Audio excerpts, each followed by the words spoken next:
Hi guys and Assalamu alaikum. Well, my name is Yusuf and today I'm back with a very important and a very interesting topic for all of you people. Well, the thing is this that if you guys remember, last time we guys went on with European history and I discussed with you people regarding the French Revolution. I talked about its causes. I told you people that what happened, how it happened, what were the basic things that happened in the French Revolution, and we even discussed a very important event that took place in the form of the reign of terror that tend to happen. Where then after that, where we came across this thing that the entire French Revolution it became radical and eventually I gave you a short glimpse of Napoleon Bonaparte. Now, what's going to happen?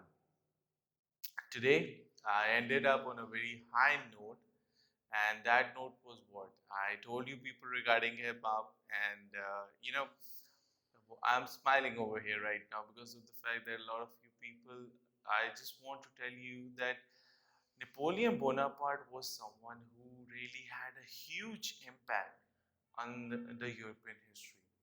He was someone who, came out and showed the people of France that, French Revolution could also be something that could have been driven. But at the same time, he told everyone over there that, like, what a dictator basically meant and what are the things that a dictator can tend to do.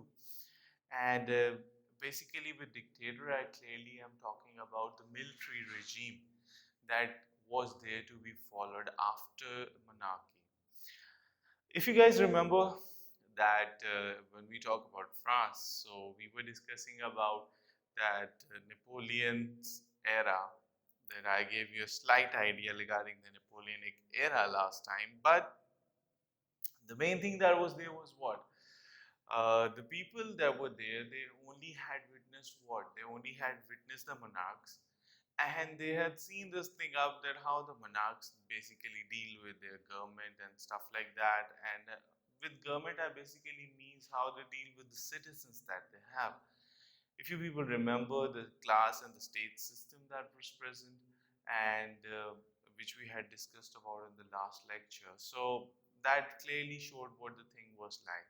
But now they people of France they witnessed a very new thing this time.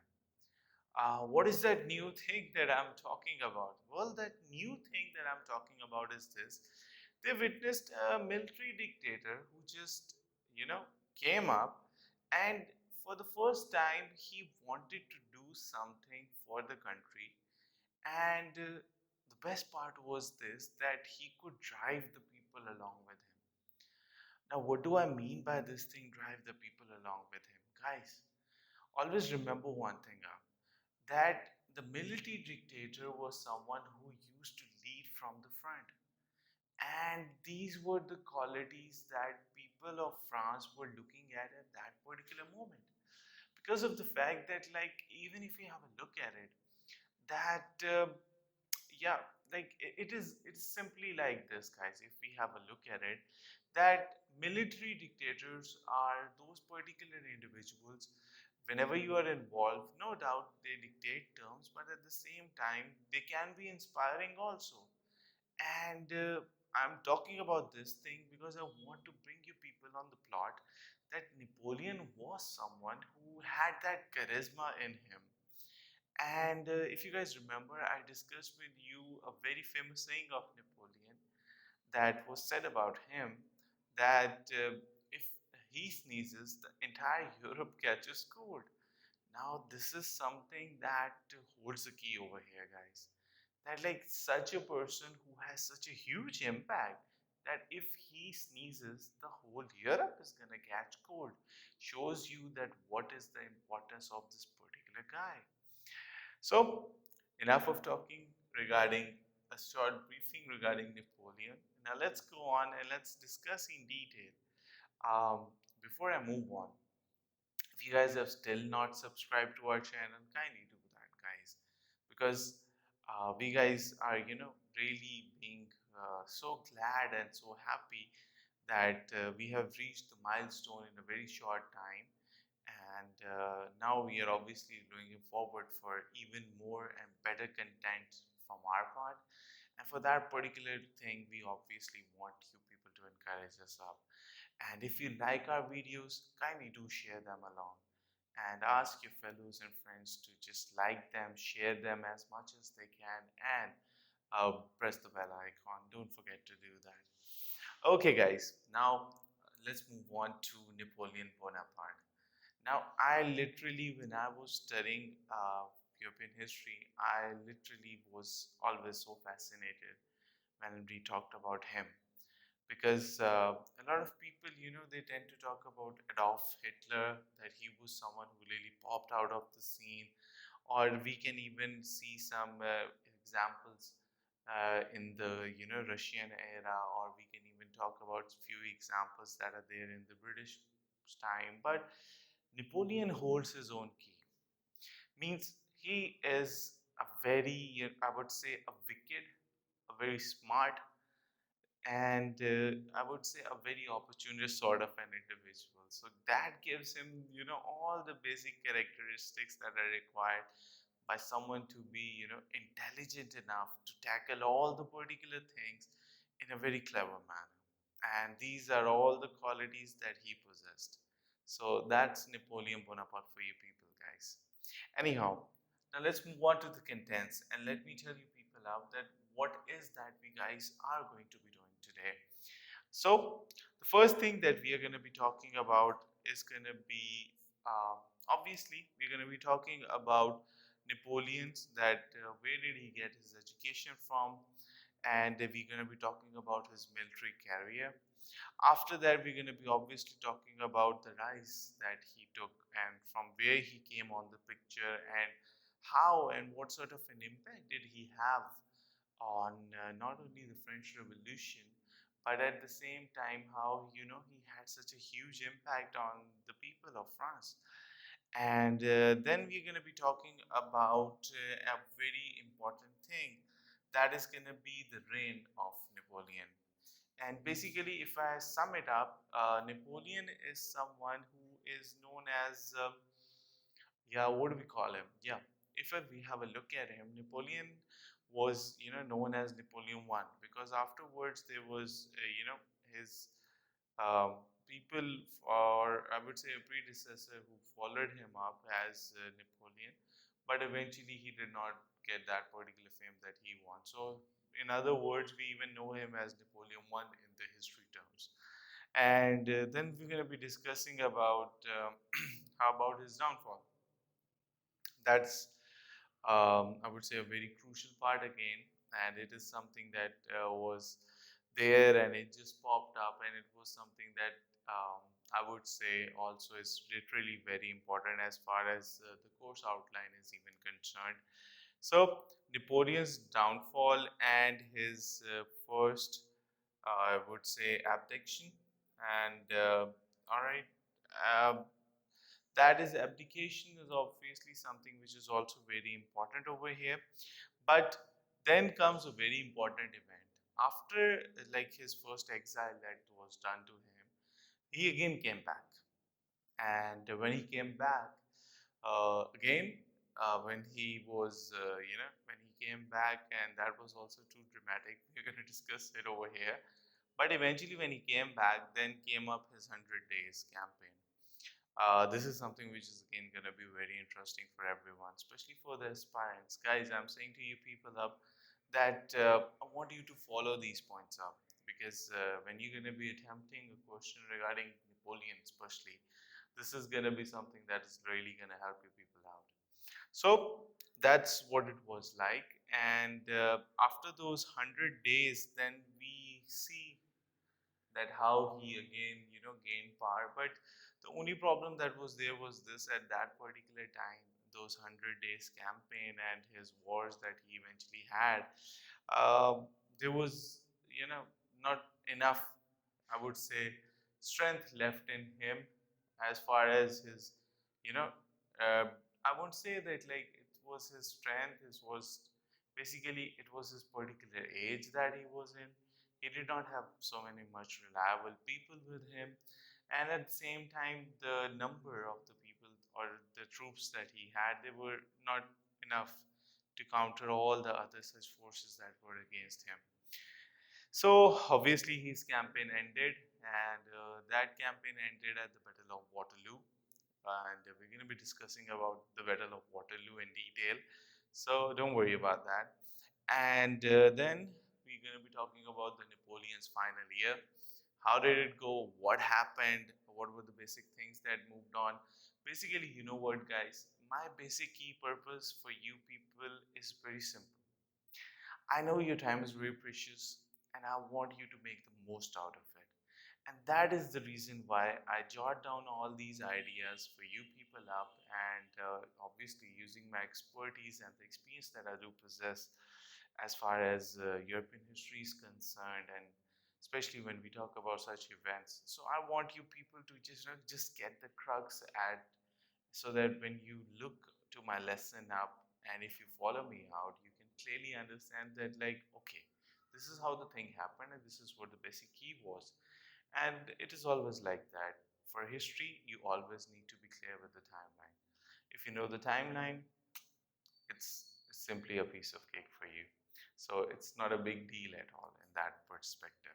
Anyhow, after that, his final year, and then obviously we're going to be discussing a few more, the most important thing that I feel, even as CSS aspirants, if you're going to be attempting it up, for such renowned people who have had a huge impact on the history, especially when if you remember the quotation even that I was mentioning, Napoleon was someone who was a very impactful individual. So there are some quotes that such individuals do tend to have, and I'll be sharing few quotes with you people so that you can get a great or a huge extent of an idea regarding what this guy was and how the things were and what eventually he went along with it. Okay, enough of talking on the contents. Let's go on with Napoleon. Let's have a look at a short, brief intro regarding what are the things that basically made Napoleon Bonaparte the Napoleon Bonaparte. Okay, guys, he's also known as Napoleon I, and I've told you people about that. And the next thing that we guys need to know is what?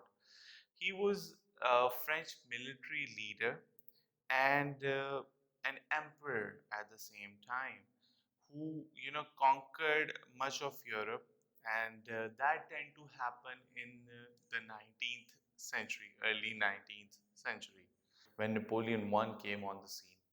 And trust me, this guy had a huge impact on the European history. And as far as the European countries are concerned, they just felt that what this guy is and what are the capabilities that he possesses. Anyhow, he was born on an island, and the island of Corsica, and then eventually, if we talk about him, the most important thing that after that that I feel that everyone should be clear about is what? That he gained power, and that too during the time of the French Revolution. During the time of the French Revolution, Napoleon had been a part of a lot of wars that were obviously everyone knows about it, and I even discussed it in the last topic, that France was obviously engaged in so many expeditions and wars. So he was someone who was having all these particular things in it. The most important thing that if we talk about him is what? He was extremely ambitious, guys. You need to understand this term over here. Ambitiousness is something that drives these people. Like obviously, right now we're talking about Napoleon. Further, obviously, we're going to be talking about Adolf Hitler also, and even we're going to talk about other individuals who were there from other places. The only thing that drives all of them is what? Their ambition. And unfortunately, I would say that their ambition ultimately is the cause of their demise. Now, this is something that you really need to understand, and that is what the thing is. Napoleon's, if I say to you people up, or if I am telling about this thing up, that Napoleon's demise also became because of his ambitious nature. Means he wanted more and more. And that was something that eventually, became the cause of his downfall. Means eventually, and the other thing, yes, one was ambitious nature, and the other things that is really common in all these individuals is their stubbornness. Stubbornness is something that, if they take a decision and knowing that it can go or it can backfire, but eventually the stubborn nature and the self ego of such people are so much into it that they don't tend to even want to change it up. And these are the things, that become the cause of the demise of such people. Anyhow, about Napoleon, if we talk about it, then he literally, expanded his empire to a great deal of extent. This is something that we definitely have to give to Napoleon. And but eventually, there was one step that he took, and that became his downfall. And that was that the invasion that he planned for Russia in 1812. And that invasion, was the cause that had him even, you know, got like he had gone, or he was thrown down from the throne and each and everything after that, and he got, exiled for a time duration of 2 years. And after those 2 years, he again came back, as I told you about the 100 days campaign that was done by Napoleon Bonaparte. So that was it. But yes, his return was not so, long enough, because of the fact, yes, there was one thing that was very common about him that I would like to mention over here as well. He had popularity, guys. He was very popular among the masses. The people of France, they loved him. They really appreciated him out, and they, regarded him up as a, their most of them regarded him and looked up to him as his role model, and that was something that was there. Anyhow, then came the Battle of Waterloo, as I've told you people, the cause of the demise of this guy, known as Napoleon Bonaparte. And at the end, the most important thing that we're going to be discussing is going to be then eventually after that thing, he was again exiled and he moved, or he was shifted to the island of Saint Helena. And on that particular island where he eventually died at the age of 51. So this is a short brief history regarding Napoleon Bonaparte, and this is what the entire thing is. Now let's go on, guys. Basic education that we talk about Napoleon Bonaparte, which you guys need to know, is what that he was born on the Mediterranean island of Corsica, as I have told you, and that is from where he got his initial education. Eventually, after that, he had schooling from like a mainland France school, and after that, the basic important thing was the joining the military academy, and he eventually joined the military academy in 1785. Then came the turning point, and the turning point was the French Revolution. I have told you people before that there was no such concept before, and but the French Revolution came. And when the French Revolution came in 1789, that was the time when the tables turned. And with that thing, I mean this thing up that he became firstly affiliated with the Jacobins. And I hope everyone knows regarding the Jacobins. It was, pro democracy or democratic political party or a group that was there. But Napoleon basically got associated with Robespierre. And if you guys remember, when we were talking about the reign of terror, I told you people regarding Robespierre. He was someone who, was literally the ultimate cause of that reign of terror. And reign of terror, what an event! If you guys remember, it was totally, you know, bloodshed all around, and People of France were, guillotined, and all those other convicted individuals who were even convicted on the basis of any particular, claim or any suspicion that was there against those people. They were even, guillotined in front of public. So that was something that was there. But eventually, if you guys remember, I even told you that what was the ultimate fate of that Robespierre, that he himself, look at the irony, guys, that Robespierre himself got killed. So that is what the thing is. Anyhow, the next thing that we need to talk about is going to be what? Is going to be that how Napoleon and he rose to power. So we talked about this thing that since 1792, the French Revolution government had been engaged in a lot of military expeditions, and there was various European nations that France was, having involved in different sort of fights and stuff like that. And Napoleon basically had his mark set at that particular time because of the fact that he was heading the military at that particular moment. And Napoleon basically, um, like he defeated the Austrians in rivalry battle that was taking place, and eventually he marked his first battle win, a big, huge battle win at that particular time during the time of 1796 and the battle in battles that took place in Italy. So that was the time when Napoleon really, came on the scene, and that was how the entire things went along. The next thing that I would like to talk about is this. Then there was a particular treaty that got signed up. It was known as the treaty, which obviously resulted in a lot of gain for the French. And that also was something that marked a very huge, impact. Why am I saying impact? Because of the fact it had a huge impact as far as the reputation of Napoleon Bonaparte is concerned. So this is something that you people need to remember over here. After that, then during the time of the next like years to follow, where the directory took over, I told you people about that.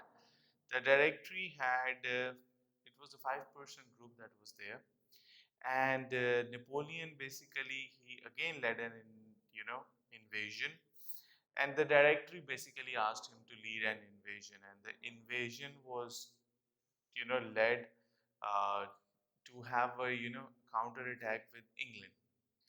Napoleon eventually he led an invasion, and when the directory gave him orders in the year 1795, and the orders were very simple, guys. The naval forces. You guys need to remember one thing very clearly when we talk about this thing up. England, I would say fortunately, or I would say unfortunately for all those countries who were eventually with war with England, especially if we talk about the early 19th century, England was that particular nation who excelled in naval services. Means the naval like stuff that they had, either it be the war like ships that they had or the strategies that they had, they were extraordinarily good. And Napoleon literally realized this thing, that the orders that in the directory has passed for him to that he should go and have a war with England in the year 1795 is not going to work out, because France, no doubt, could have been good when it came to the land war, but when it came to the naval stuff, England was the best. So defeating England was something that was a very tough ask. So now, why am I telling you people this thing up? Because over here you need to understand the psyche of this guy. He was, he was quite not only ambitious, but he was quite smart. And he realized this thing that, like, if I go into a naval war with them, it's not going to help the cause. Eventually, I'm going to lose, and at the same time, I'm going to be having a very bad impact on my reputation. So Instead, he convinced them to attack Egypt. And attacking Egypt ended up to be a very good decision in the year 1798. And the Napoleon army, it even launched an invasion of the Ottoman Empire ruled Syria. And with the ending of the summer, it was marked the uncertainty and the cunning Napoleon, I would say, because he was too clever. He opted to abandon his army in Egypt and return to France. Why? Because of the fact he put the entire blame on the directory, that it was their decision, they wanted to have a war and stuff like that. Then came another important event, and that came the Coup of 18 Brumaire. Now, what was it? It was basically the event in which Napoleon was the part of that particular group which successfully overthrew the French directory government at that particular time. And this was it, guys. Then in 1800, the French, examples, or I would say that like Napoleon, forces, they defeated and their particular rivalry enemies, that is Austrians, and they drove them out of Italy. And eventually, that was a huge success on the part of him and his, troops. And Napoleon, he basically worked to, yeah, there was one more very important thing, that one of his most significant achievements that were there was what, that like he even went on and you know captured, when he defeated them at the particular place of Italy. So Rome was something that even came in the picture over there, guys. So when we talk about Rome, so that, literally why am I saying it? Because of the fact that this had him, as France represented, the main religion of Catholicism. So this was also something that had a huge impact on his, reign or stuff like that, on his, upbringing, or the time that he could have, gained more popularity about it. So this would, I would say, one of his most famous accomplishments that were there were this one, because conquering it up and taking over that particular thing was something that really held the key over there. Then we move on to the next part. And you guys need to remember this year, guys. 1802 was the year of constitutional amendments that eventually took place. I hope you guys now remember what the constitutional amendments are. The constitutional amendments basically were, at that time, if I have a look at it, or if I talk about it, they were the amendments that were, controlled for by, or made by the directory and the predecessors governments that were there before that. But eventually, in the year 1804, he literally took over and he crowned himself as the Emperor of France. And a lavish ceremony was held at a cathedral of Notre Dame in Paris. And that's how Napoleon came into power. Now we come to the most important event, and that is the reign of Napoleon I. Guys, the reign of Napoleon was something that was, I would say that it brought France to, glory. It brought France glory and the fame that they had been missing for a very long time. So eventually, from it like lasted from 1803 till the year 1815, and France was totally engaged in all the Napoleonic wars. Now, why am I saying Napoleonic Wars? Because he was able to conquer a lot of area. At the same time, he showed each and every European country at that particular time that France was a force to reckon with. And, there was one more decision that he took during a time to that particular time, that Louisiana, it was basically the territory in North America that was ultimately under the French. And as I told you people, that like he was someone who was literally very smart. So he for like had a bargain regarding that territory, because France and North America, They are not like some like places which definitely tend to share borders or stuff like that. They're quite far from each other. So he sold it out. That shows how smart this guy is.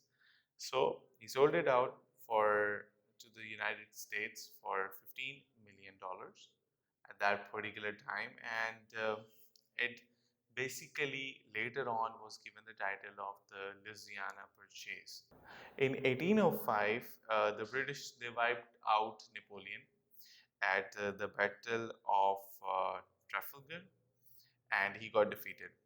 But eventually, one of his greatest victories came afterwards, and that victory was obviously the Battle of Austerlitz, where he has defeated his most, or I would say, his arch rival, the Austrians and Russia. The victory basically it resulted in the dissolution of the Holy Roman Empire and created the Confederation of Rhine. Guys, you need to understand this thing up. Confederation of Rhine is the old word which is now the territory that belongs to Germany, and eventually this place has a huge impact in history. So we're going to be obviously discussing about it, but I just wanted to give you people a short glimpse and an idea regarding what the Confederation of Rhine basically meant. Means all those particular territories that he had conquered as far as the area of Rhine was concerned, or that is what this thing is all about. Anyhow, in 1806, there were like large scale warfares that eventually took part, and then because of the fact that, as I told you, that he was quite ambitious when it came to this thing up, so there were like a lot of warships that eventually took place, and at the same time then he established a system of his own. Now guys, this system is something that you all need to remember. This system was something where he tried to squeeze his enemy, and his enemy was who? That was the Great Britain. He eventually, Napoleon, I would say that like he wanted to conquer each and every particular thing, but because of this thing that England was the only thing, or the Great Britain was the only country that he could not put his hands on.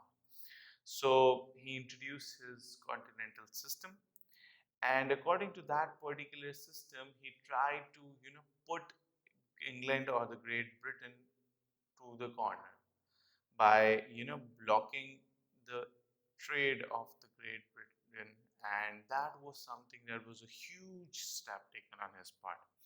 And all the other like countries, they were resultingly forced and to eventually boycott those particular thing up, and this was something that eventually led to the future gains for Napoleon in a very big term. But that obviously he even expanded it towards the west and even the central continental Europe. So this is how the thing was, and that's how eventually Napoleon was. And this can clearly tell you people what nature he possessed. That since he was unable to get his hands on England, so he wanted to squeeze them to that extent where they can't even do trade. So this is what this guy is. So he was, I would say, ambitious. He was a touch brave, but the most important thing that he possessed, that he was extremely cunning, and that is the exciting part about him. All right, guys, let's move on. Now we come to his downfall. The next important thing, because all the main events are already done, his downfall was what? Ah, it's so ironic if we read the European history. Like, even the ones who came after him, they even didn't learn this thing. And that is why I say to everyone that history is so important, because it teaches you a lot of things. Now we're going to be coming to the end of this major topic, and that's going to be the downfall of Napoleon Bonaparte. Now, guys, I told you people about the continental system. Now, continental system was something that eventually, I would say, it was the key, and it literally marked the downfall of Napoleon Bonaparte. Because of what, in 1810, Russia it withdrew from the Continental System. Now, obviously, as you people know, and as I've told you about it, that Napoleon felt this thing, and as a result, he invaded Russia, and in the year 1812, he, you know, went on and attacked Russia. Now, the thing which happened was this: the Russians played very smart. The Russians, whenever they had the strategy and they adopted the strategy of attacking the, the Russians, the French troops and stuff, they were always on the defensive because they were not in a mood to fight with them. Now, all of you would be wondering, why is that so? Because of the fact that Russians played it very well. They knew that the weather conditions that are here, especially the winters of Russia, everyone cannot bear them up. And that's what happened. Eventually, Napoleon's troops just went over there, but Napoleon's troops eventually, with the passage of time and as the winter struck, they were starving. They couldn't adapt to the temperature. And that was the time when they were the most vulnerable. And that was the time when, you know, Russians, they took advantage of the situation. A lot of it, turned out to be a very disastrous, thing that he did. And after that, then this catastrophic Russian invasion, then the thing that happened was the Peninsula War.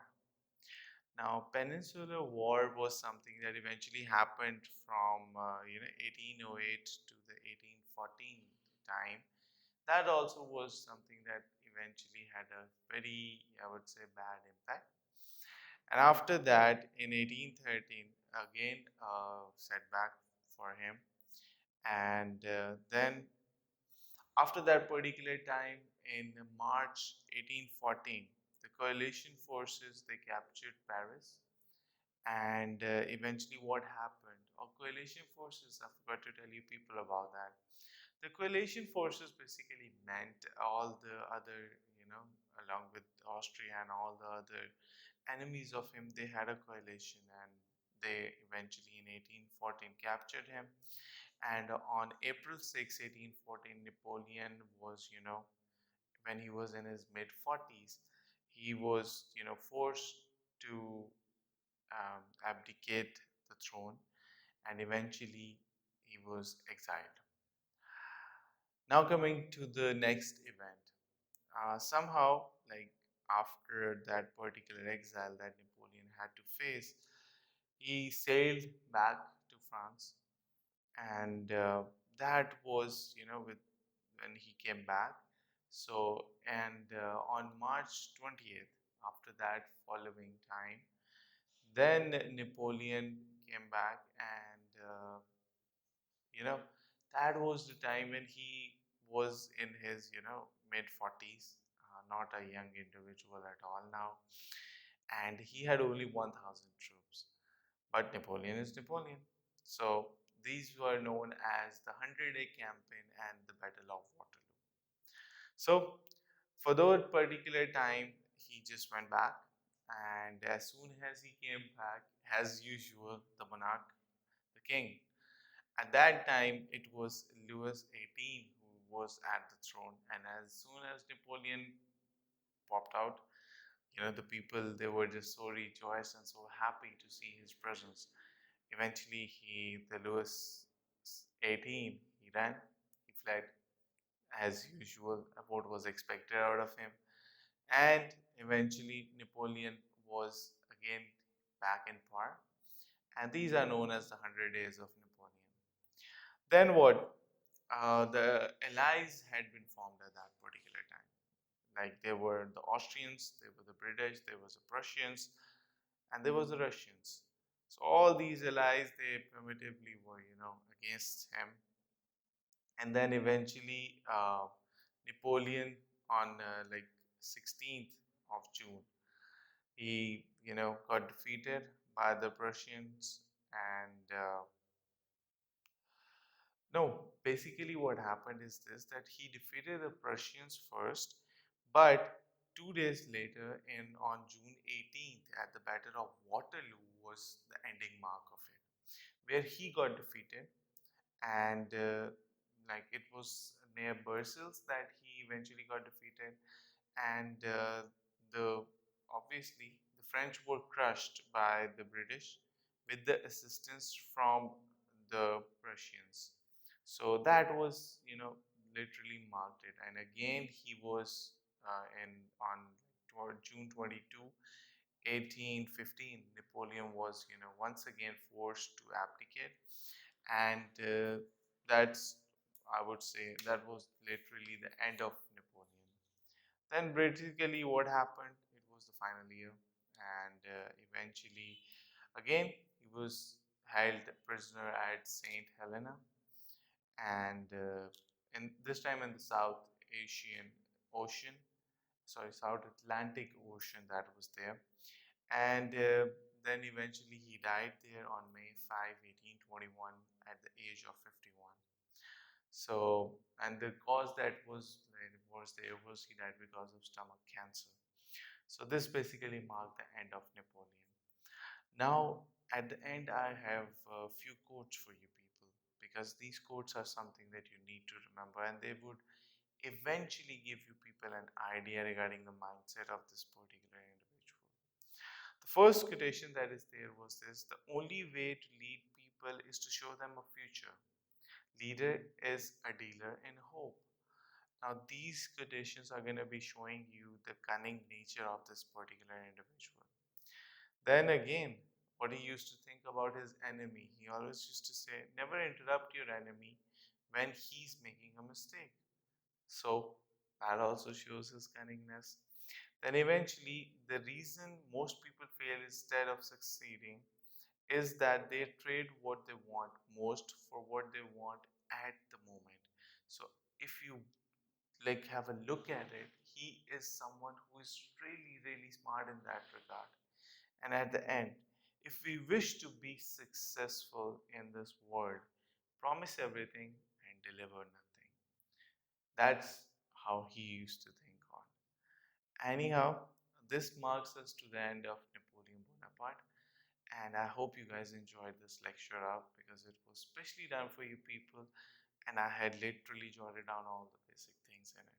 So I'll again like to mention this thing out, guys. Do subscribe, like, share with your friends and family members, and all those aspirants. I hope you people liked it.